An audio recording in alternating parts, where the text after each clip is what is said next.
What's going on, guys? Shooting here from Canada, so this will be my first vlog. Yeah, it's gonna be my first vlog. Anyway, I wanted to speak about today just positive attitudes, positive behaviors, and general happiness, and like a happy way of thinking. I've always been pretty optimistic dude. I've always been glass half full, if you will. And I always try and look at things on the brighter side. So naturally, I feel like the way your mind works, like humans and people in general are all about pattern recognition, right? So if you have a negative mum, a negative dad, and a negative sister, you raised in a negative environment and a negative way of thinking, and then you go and seek out negativity because that's normality to you. So you go and find other negative friends and other pessimists and other people who are like, fucking, you want to go on a jog? Nah, man, like, I heard that there's like a 1 out of 10 chance of it raining today, and then they don't go. And it's a similar with health habits. Holy shit, there's a lot of noise out here. It's a similar with health habits, and it's similar with lifestyle choices as well. A lot of people say, like, you know, I'm trying to lose weight, I'm trying to do this, I'm trying to do that, but then they're making all the same decisions, hanging out with all the same people. They're going out on the weekend, getting blind drunk, and eating like 3 fucking kebabs at the middle of the night, or 3 a.m. or whatever it is, and then waking up in the morning and wondering why, you know, it's all the same. You do the same shit, you get the same results, essentially. When I walked out of my apartment today, there was something that happened that was subtle, but at the same time, its effects on me in the way I think, well, just today, and my mindset has changed. I guess this is a gift that I got from traveling. So I exited my apartment in what I'm going to say, the Melbourne mindset. So something I didn't notice even had an effect on me was having an effect on me when I left my apartment today. So the past couple of days I've been really sick, like I've been coughing and feverish, and I've been trying to get used to the jet lag. So essentially I left the apartment with this mindset that I didn't even know I had. It was very subconscious, it was very subtle. When I went out the door, I started walking around. I live like, well, this apartment or holiday resort is situated around a massive lake. So, and there's other, obviously, houses, apartments, and holiday resorts around that lake. So I walked out of the apartment and I was walking around with my headphones in. And everyone that I passed, like, would hold eye contact with me, smile, and say hello if they thought maybe I was receptive enough to actually hear it. So, you know, the first couple times I was like, oh, what really nice people. And then again and again and again, as I was walking around the lake, the little Crystal Lake place, people kept doing it. And I know that Canada's nice and they've got their traditions and all of that type of stuff. You know, what I started to do is engage with them. So, you know, I wouldn't avoid eye contact. I'd actually look at them and smile back. That was the first step. And then the next few people, I smiled and they said hello, and I smiled and I said hello. And then there was other people that are obviously in a sleepier mind frame or a lower energy mind frame, or maybe they just weren't feeling it that day. But then I decided to perk them up with a little hello as well, which sounds so silly, but really these subtle things can make a massive difference. So I said hello, they said hello back. And more as I walked around the lake, kind of the happier I felt. You know, I was feeling a little bit ill when I left, and I had this like Melbourne mind frame, like Melbourne City mind frame. And, you know, I was just like, I'm just going to go out, go for a walk, keep to myself, just see what the sights are, just for a bit of exercise. And then I felt happier and happier the more interaction that I had with people. And I think humans as, in general, like, we're pack animals, we're social creatures. We like to talk to each other. But the thing is, in this day and age, it's so strange. Everything's so twisted and crippled that if you're speaking to someone, you're either robbing them or trying to have sex with them or trick them into buying something or something like that, you know? And I think that a lot of people that I know from Melbourne have been crippled by this mindset, and I don't blame them, because it's a hard thing to fight against, especially when you're living, I'm not just saying not just Melbourne, like there's other places that, you know, this kind of happens, and it's not all Melbourne's fault, all Australia's fault, or all certain people. But I think that just as technology progresses, it sounds so old-timery, but like, it's great. I love Facebook, obviously. I spam that shit. I love playing video games. I love getting on Skype. Those are all like, you know, not so personal ways of saying hello to people. But we can't forget actually interacting with people in as well. And I've actually spoken to a couple of my friends about this, because more recently I've started to focus on more positive energy, connecting with more positive people, and they say to me, the first thing that they say is, oh, but like, yeah, I mean, it's cool to talk to people, but they're gonna think you're a dickhead or something, you know? Like, most of them probably, you're gonna walk up and they're gonna look at you and be like, fuck off, you know what I mean? First off, who gives a shit if that happens? That person's obviously just not in the right mind frame to want to speak to you at that point, or has had some sort of bad past experience that has nothing to do with you. So really, you shouldn't take it personally. Secondly, I always say to them, what would you do if we didn't know each other and I walked up to you and started talking to you? Would you look at me and be like, what a fucking dickhead, just piss off, don't talk to me? Or would you be like, cool, someone's talking to me, this is fun, I'm meeting a new person? Every single one of those people has been like, yeah, that's right. I wouldn't mind you speaking to me, because it's not a bad thing. Like, speaking to other people, it's not dangerous, it's not evil, you know?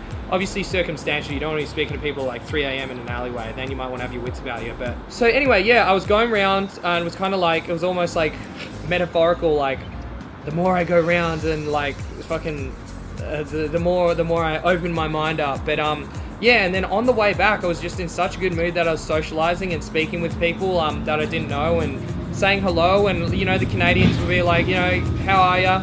And it was really cool. And like some people even that I'd seen on the walk there, like they were like, hello again. And it gave this really nice community vibe. And here's another little funny anecdote. I actually I drank a bunch of coffee and I had a bit of water as well before I went round. And as I was going around, I needed to take a leak. And I was like, oh, but I don't want to like piss on someone's bush. Like, I don't want to like offend the community. I was associating in my head the people I saw saying hello to me and being so friendly to me. I was associating them to the environment. And then on my way back, I actually saw a bin that said, hey, help out the environment. Don't litter here. And I felt compelled to look around for a piece of trash near the river and put it in, just to help those community, to help those friendly faces that connected with me and were so nice to me. But the river was already so clean. Except I just think that that's a really awesome takeaway from that little walk, is that I didn't even know from that. Could you imagine doing that in Melbourne? Imagine going into Melbourne City, you're walking through all this busy traffic and all these fucking people with their headphones in and shit, and they're just walking, staring at the ground like, oh God, don't talk to me. And even some people, you look at them and they're like, and they look away, you know? And honestly, that was me. Like, not that I've been here a massive amount of time, but when I was in Vancouver, I did see a couple of people making eye contact with me and smiling. And, you know, they'd look at me and I'd just be like, they look at me, and then, you know, like, they're not going to smile at me forever, but like I'd look away and they'd still be looking at me and smiling at me and generating that friendly vibe. And I think that's like a really beautiful community spirit. Yeah, it's just a cool, positive takeaway to see that culture in action. And, you know, it's not going to be perfect everywhere. It's not like every single person that sees me smiles at me and is like super nice to me. But it's cool, like 1 out of every 3 or 4 people will do that, and it boosts your energy and it boosts your community vibe. And I think what I was going to say is that these upward spirals of energy lead to greater results, both in a community and personally as well. So I gave you that example of how I wanted to put rubbish in the bin because I was associating people that I had seen with the community. I think in life it's much the same. Before I came here, I was at a job, and before I was at that job, I was at another job, and that job was semi-positive because I made it semi-positive. It was inherently a pretty negative job, you know, doing security. And except I did the best that I could. And then when that started to fizzle out and that started to drain more positivity from me and surround me by more negative people than I wanted it to, then I leapt on and left. I went to another job working with children, and I had a fucking ball. It was amazing. I met all these really cool and nice people, and they were so awesome. But then again, I grew, took what I could from it, and then I was like, you know what? I want even more positivity now. I want to stretch myself even more. I want to grow even more. So I decided to go overseas, which was a long time in the making, but I finally realized what was the purpose, deep down, my desire of growing, my desire of traveling was actually to grow, to meet new people that were better than me, people that could teach me more about myself, you know? And I'm not saying that there weren't those people in Melbourne, but I'm just saying, like, I had met a lot of those people, and now I want to meet even more people and learn even more and be in a completely different environment where I wasn't comfortable, where I wasn't relaxed. And I think a lot of people avoid that as well. They want to be comfortable, they want to be chill, People often work like that. They're all about familiarity. They're all about knowing their surroundings, and they don't, like, you'll see a lot of these type of people, this socially crippled people. They're like, okay, I've got my 1, 2, 3 friends here and my 2 other friends there, and fucking when I go out, I'm just speaking to them, and I'm just speaking to them, and I'm gonna grab a drink and I'm gonna dance, but only within this certain proximity. And if anyone speaks to me, no, I don't want to talk to them. I don't want to talk to them. I don't want to look at them. Everyone's getting really crippled these days, you know, really socially constipated, I guess you could say, because it's like chat doesn't flow anymore because everyone's thinking of what everyone's ulterior motives is. What's this person actually trying to do, as opposed to looking at it as just a human to human interaction, which is something that as humans we all love. You can't deny that. You can't deny if someone comes up to you and they just pass on this happy vibe to you. Take for example, you're walking down the street at 2 a.m, you're drinking out with your mates. There's that one drunk guy who's just on cloud 9 and just enjoying his night so much. And he walks past you and he just says something like, what's going on, man? How's your night been? Cool. Oh yeah, that's fucking sick. I'm off to here. Great. Have a good night. And that just kind of it makes you feel a little bit happier. You know what I mean? And I think I'm working at generating that more within myself to give to other people, to receive from other people, and just to generally surround myself by that type of behavior. I went to the States last year. I think I just spat everywhere. That's fine though. That's all part of it. I went to the States last year and I met this lady called, I'm not sure if I should say her name actually. I went to a seminar with a CEO, right? And this lady was like profound for me. She told me about first off goal calendars, how to get your goals arranged and figure out what you actually want, which is a lot of things, like a lot of people I know don't have that. You'd be like, where do you want to be in 5 years from now? I don't know. If you don't know where you want to be in 5 years, how the fuck are you supposed to get there? How are you supposed to become more successful? How are you supposed to even move out of your house with your mummy, like washing your fucking clothes for you and shit like that, you know? Because I swear too much.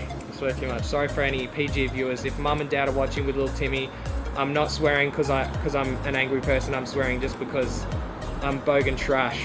What was I saying? Yeah, so she told me one tip that really, really helped me. And it changed my life, which was, you don't know this, but the people you surround yourself with have an effect on you. Anyone who's in your life who's negative definitely has an effect on you. So if you want the highest possibility, the highest probability of being successful, then you need to get those people out of your life. And immediately, bang, 2 people came to my head. One of them was my girlfriend at the time. Fucking negative as shit. So as soon as I got back, I curbed her. And the other person, I also curbed them for a matter of months. And she was like, I don't care if it's your mum, I don't care if it's your dad, I don't care if it's your brother, sister, best friend, whatever. If they're really negative, they will have an effect on you. As soon as I curbed those people, I shit you not, I started to see differences in the way I was thinking.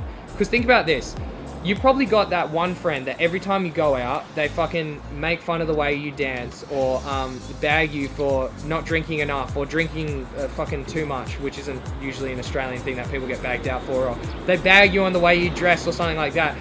Like, you might like to sit there and say to yourself, oh nah, that doesn't get to me, I'm super confident, nah, none of that gets to me, but it does. Like, that's just the way, like, people always like, yo, man, fuck the haters, man, they don't get to me, man. So it's like, yes, they do, otherwise you wouldn't be saying fuck the haters, because fuck the haters is an emotional statement. And those emotions are being triggered by the haters. So your need to say fuck the haters is an emotional statement that's they've inflamed you and you're reacting, essentially. So it gets to you. That's just human nature, man. Like, and so the people you surround yourself with have massive effects on you. So really think to yourself. And I think that's part of the reason why I moved to Canada as well, because I really need to step back and just strip away all the bullshit and realize, and now I really understand what were the really important things I had in Australia. What were the really important things I had in Melbourne? Because it's like, okay, I miss those things the most. Not much, to be honest. I'm fucking having a bowl out here. I'm really enjoying myself. Like, there's a lot of people that will be around you and they just have this kind of like lower energy, forgive the hippie terms, lower vibration type aura. and that can drain you a little bit. Anyway, I don't want to drag on too long, but essentially that's what I wanted to say. The takeaway of today that was massively awesome to me is that positive energy, positive spiral of energy, surrounding yourself by people that are going to boost you up, surrounding yourself by friends that when you see them, then you're not going to be self-conscious about, oh fuck, I just got these new shoes and I hope they're not going to say anything about them. I just got this new haircut. They're going to be like, dude, you ready to go out? You look sick, let's go smash it. Or, you know, hey, you ready to go play volleyball? Let's win a gold medal or something like that, you know? People around you, they affect you a lot, and don't discredit that. So thanks so much for watching, guys. This is just the first video in a series of videos about me and my personal journey and my personal growth as a person. Hope you guys can take something away from it. And if this had any effect on you, or you feel like this hits you on a deeper level, or you want to share a success story or a happy little thing of yourself, I'm quite happy to listen. I'm quite happy to grow, quite happy to involve those things in videos, pictures, like whatever, just send them to me, and that'd be great. So if you're seeing this on Facebook, like this page, because I'm going to be uploading a lot more of this type of stuff. If you're seeing this on YouTube, subscribe, chuck on that bell notification so you can get hit by that positivity as soon as I send it out, and like the video, etc, etc. You guys heard the whole spiel. Basically support me, because I need your reaffirmation, please. And yeah, I appreciate you guys so much for watching. So stay sexy, you're fucking awesome, and have a good day.